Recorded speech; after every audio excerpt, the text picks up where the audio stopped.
Hi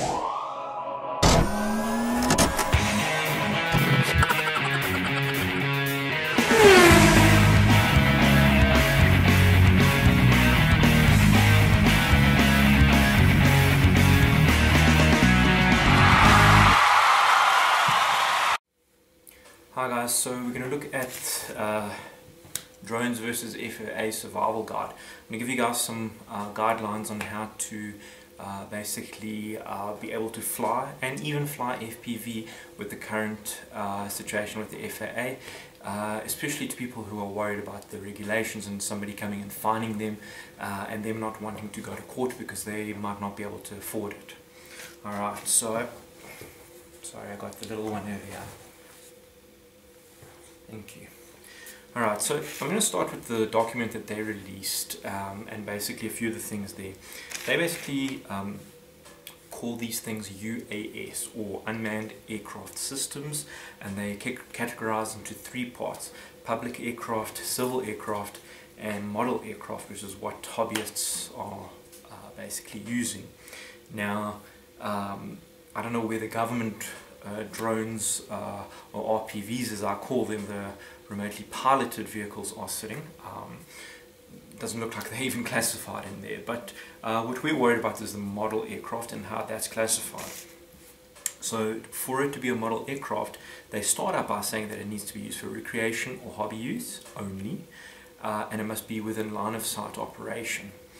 So basically not for business use at all. They specify that as well.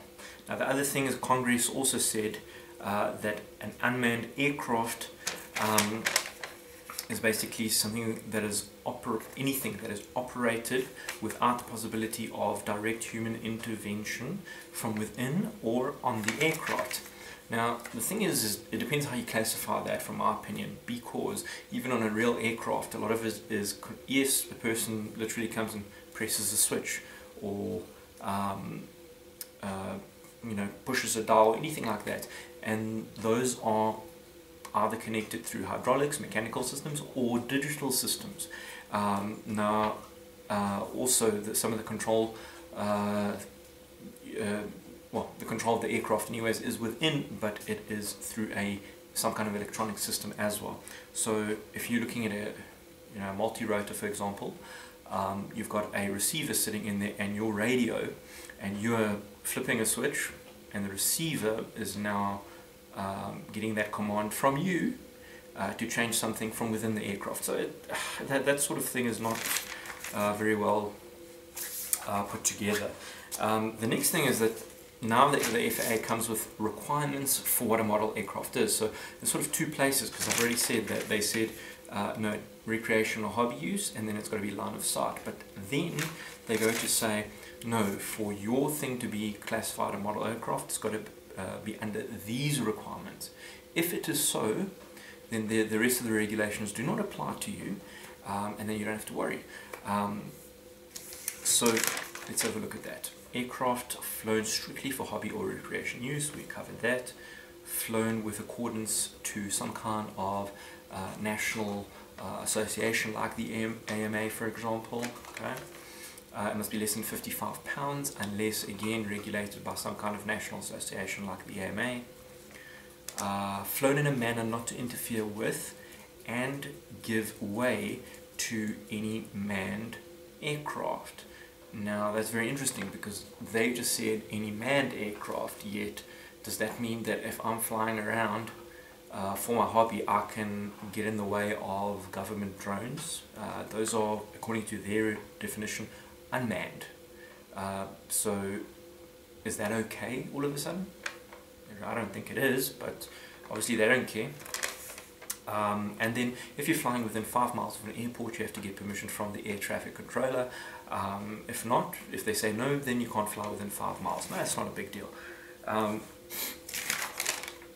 Now, nothing here does it say about line of sight. So all of a sudden they have this addition of line of sight, even though they said that they're not going to be able to add any rules unless it's to do with safety, and they mention that later on, for example, like flying over the White House or in DC.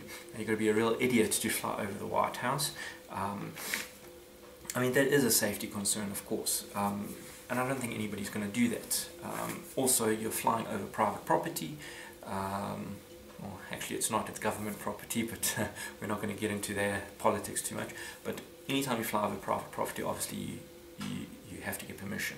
If you're flying and you're recording private property, but you're flying away from it, that's a different story, okay? You know, if you're breaking any other laws while flying and recording, like recording something that you're not allowed to, invasion of privacy, that's also a different story. So, yeah. So let's look at basically the idea of how to deal with this.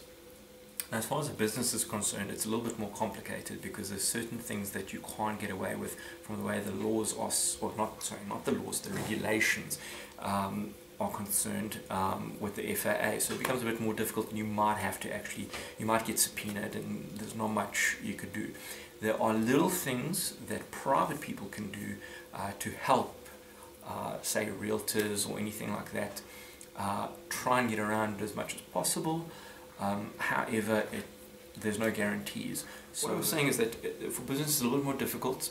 If you guys are interested though, to know a little bit more about the ways that I go about it, just drop me a message in my inbox, and then according to whatever type of video you need, I can try to help you, because I've done it. I've gone around it in certain ways. I'm not going to admit to doing anything against the regulations on here, because I'm trying to show you how to get away from things like that. So no, I have not done anything against the regulations. Okay, so how to fly FPV. That's something you can get away with very easily within the regulations even. Basically they say you got to fly line of sight, you can't use somebody to help you, and so on and so on. So all you got to do, and it depends on how worried you really are with the situation. I'm not really worried, and I'll speak about why in the general part to follow just now. What you must do is you obviously want to get somebody, a spotter, okay, and that was part of the EMA guidelines. You should have a spotter, okay, it's there to help you, and you know, it's a good idea. Get that spotter to have a radio in their hands. Why? Because when you're flying, if somebody comes along, you can say, no, that guy was flying. Alright, now some people might know a little bit about radio control, the guys that might want to come and fine you now. So you might be really worried about that. So get yourself a buddy system harness. They're like a few dollars for those wires, and plug them in. The next thing, if you really are worried, then actually set up your radios to have that buddy link system actually activated. So in case something happens and somebody does stop you, then you can say, no, I was just looking, he was he was flying, and I was just there as a backup just in case. Okay. Now, realistically, what you can do is you'll be the one flying, and he'll just be standing there doing nothing except spotting you.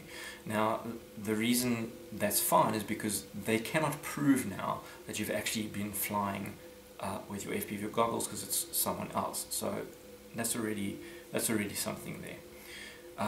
Now, I think that's literally one of the furthest thing. Now, the next thing that I'm going to say, this is going to go under general, basically how to fly FPV, or how to fly generally when you're taking videos with a multirotor or anything like that. Firstly, you got to have some kind of safety guidelines, and that depends on the person. I don't like flying directly over people, so there might be people to when I'm flying over to the right slightly or to the left slightly. But I don't like flying directly over people. In case something happens, it'll drop, and then it's not going to drop over someone, or the likelihood decreases. That's one thing.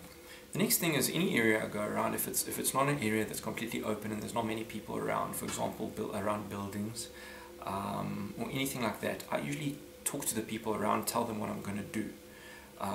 Ask them, if it's near private property, near private businesses, say, is they going to bother you? I'm only going to be here 10, 15 minutes, whatever, however long. I'm doing this as my hobby, and so on. Is it going to bother you? And most people are fine with it. Most people are, in fact, very interested in what it is.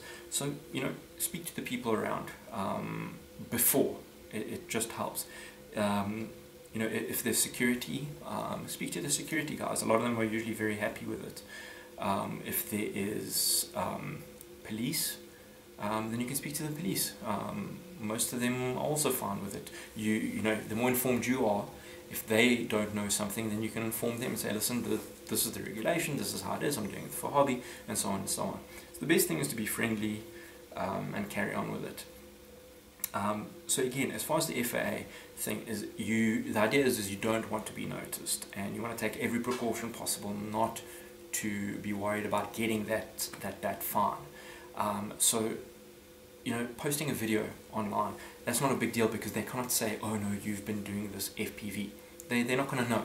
Okay, even if you post FPV, you could say, no, I did that for, you know, to get more views on my channel. So they can't say anything about that. Alright, so basically, you know, if you apply these things, it should help. A lot of people are really worried with the FPV. This, as I mentioned, there's a few things that you can do to really make sure that you're okay. And let's hope that this whole thing is going to go away as quickly as possible, and we are going to be able to have a little bit more freedoms with this, without worrying, let's say. Anyways, I want to just say also good luck to Raphael Perker with the appeal that's actually happening, so that the appeal is denied, because that's also going to be a huge thing depending on which way it goes, with the case that he had with the FAA that he originally won, and now the FAA is appealing the court case. So let's hope that if they lose, it could be good for us. If they win, then obviously it might not be so good. We'll see what happens. And let's hope that whatever regulations that they come up with that are approved are not going to hinder us too much. Okay, because although the AMA is fighting this, they're very upset with the FAA about this, and they are fighting them. You know, we don't know what's going to happen, so the best thing to do is keep being informed. I think people are going to keep flying FPV, people are going to keep flying. They really can't stop them. Again, keep safe, keep flying. Don't forget to subscribe, comment, leave your comments below, and like if you think this might help you or anyone else. And I'll see you next time. Say goodbye. Bye bye.